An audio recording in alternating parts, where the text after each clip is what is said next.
I was searching for a cave, but I found something else.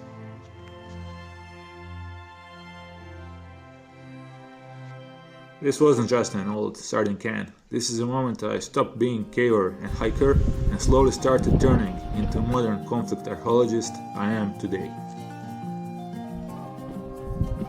I fell in love with hiking back in 1999. Since then, I have climbed many Croatian mountains and many European peaks. I have also done kayaking. Kayaking is my great love.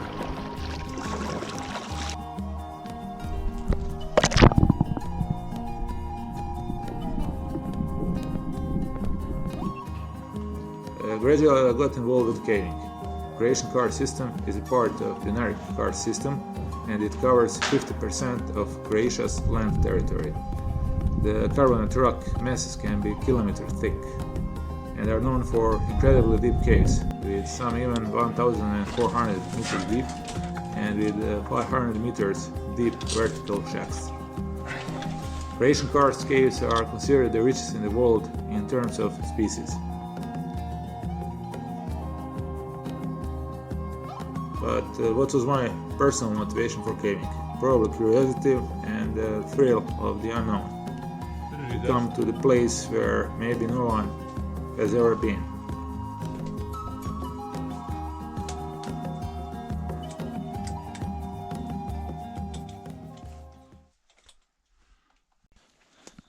It was mid-October 2020. If you remember, it was a very strange year. I set out in search of a cave. It was rather warm October day. In the south of Croatia, Octobers are usually warm and you should watch out for snakes. Specifically the vipers, Northern vipers, the most dangerous European snake that climbs trees at that time. And it can be real dangerous. The hill on which the cave was located was not far from the border of Croatia and Bosnia and Herzegovina. A place that in October 1991 was the first line of defense of Dubrovnik from the aggression of Serbian and Montenegrin troops who began to surround the city. However, again far enough from what could be considered the first line. When I climbed to the top of the hill, I came across the remains of a messerschmitt. This spot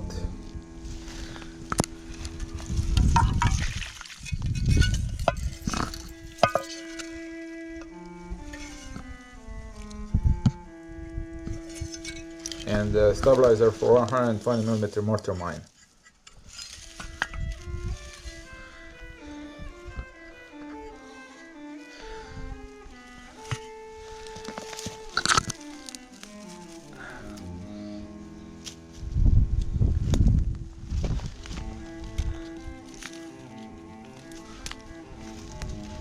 What surprised me were the battlements facing the village on the Croatian side, which suggests that this was a Serbian position. And then again, maybe a Croatian position that overlooked this road.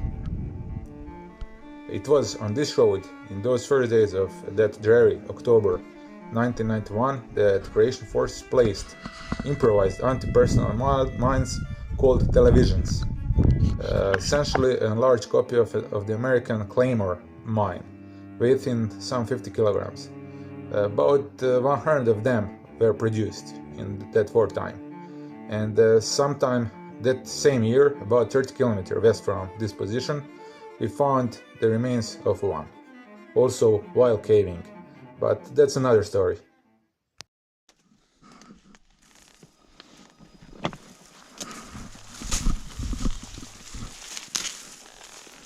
When I started to descend from the top towards the middle of the hill in search of a cave, I came across this.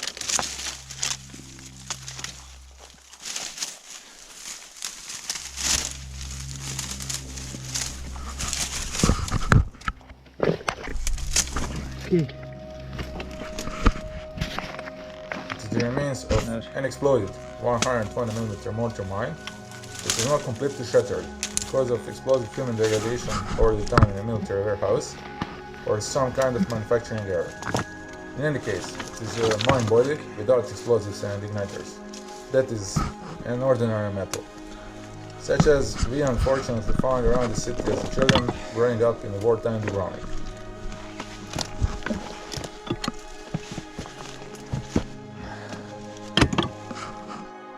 And then I came across this.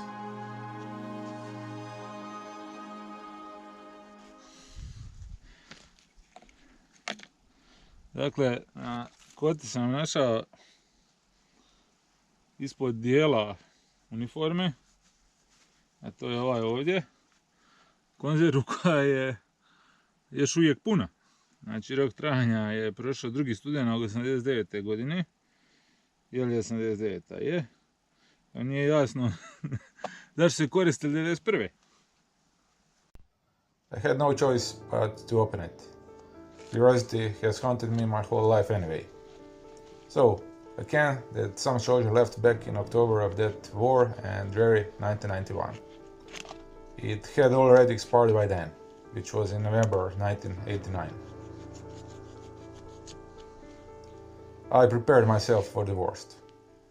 And you know what? It smelled like I had just bought it in the store.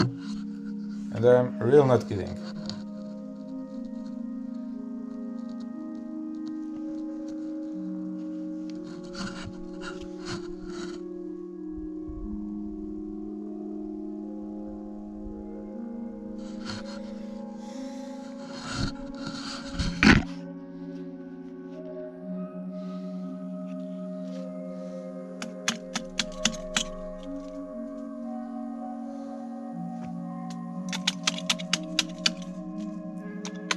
This was an incredible find, and I was just looking for a cave.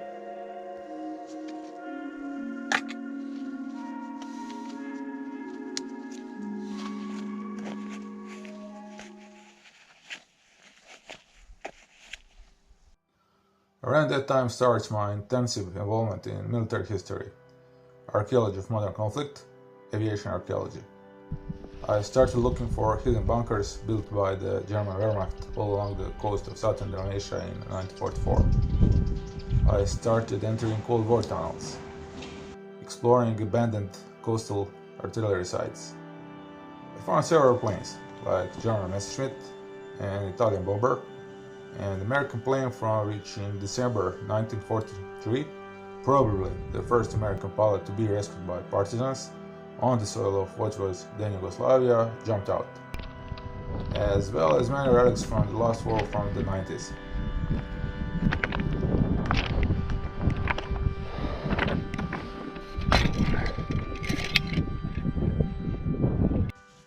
Finally, I found the cave.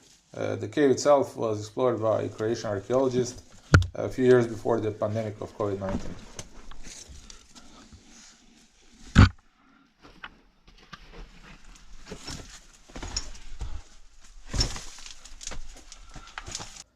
There was a human shelter inside that was used for centuries.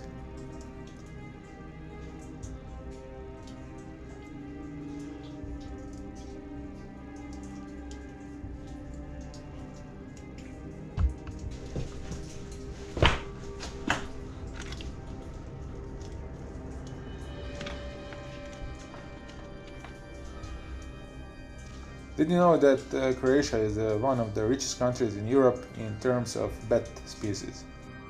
Croatian caves and pits are home to 34 to 35 species of bats. All species of bats are strictly protected.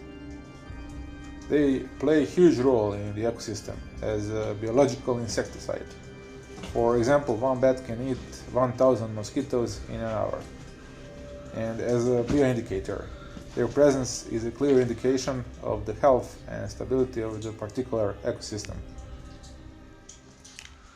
I would like to take this opportunity to mention that even the slightest disturbance to hibernating bats, and that's when they are at their most sensitive, can wake them up, and then they use the energy they need to survive the winter.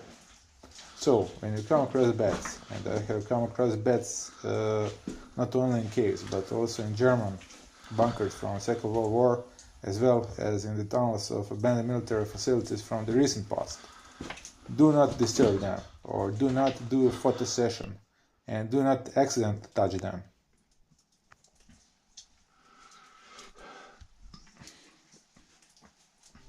This channel, War Relics Croatia, is focused on history, but my personal journey started with the country's incredible nature, with exploration and adventure, kayaking, hiking, caving. That's the side of Croatia I knew first, and honestly, those same routes and paths are what often lead me to those important historical sites.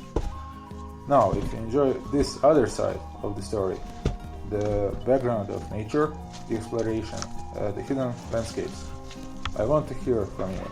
Let me know in the comments below. If you want to see more footage of the mountains, the caves, or even out on the sea kayak, that's absolutely content I can add in the future. But for now, my main mission continues, searching for new war relics and forgotten stories. Thank you so much for watching and supporting this channel.